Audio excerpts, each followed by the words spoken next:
An eerie scene in Sudan's capital of Khartoum, as the streets are virtually empty following the U.S.-Saudi brokered ceasefire between the warring Sudanese army and paramilitary rapid support forces.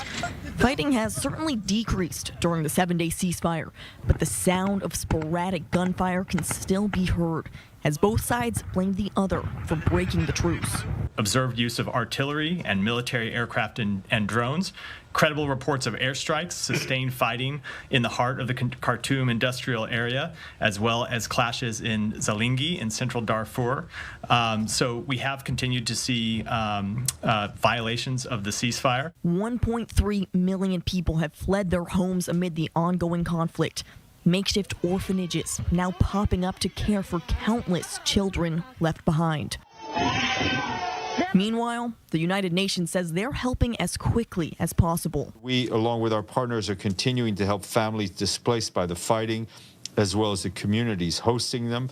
WFP has now reached more than 600,000 vulnerable people with food and nutrition aid since restarting distributions in the country. While distributing aid, the UN is also dealing with criticism from Sudan's military leader, General Abdel Fattah al-Burhan, who wrote a letter over the weekend asking to replace his envoy, Volker Perthes, after Perthes criticized both leaders of Sudan's warring parties. There is a growing realization on both sides that this war will not be won militarily, at least not with an easy victory. And even if there was a victory, it could come at the expense of destroying the country or the capital or much of the country. Now, the clock is ticking on the ceasefire deal set to expire on Monday, and the U.S. and Saudi Arabia are pushing to extend the shaky internationally brokered truce in hopes of providing much-needed humanitarian aid.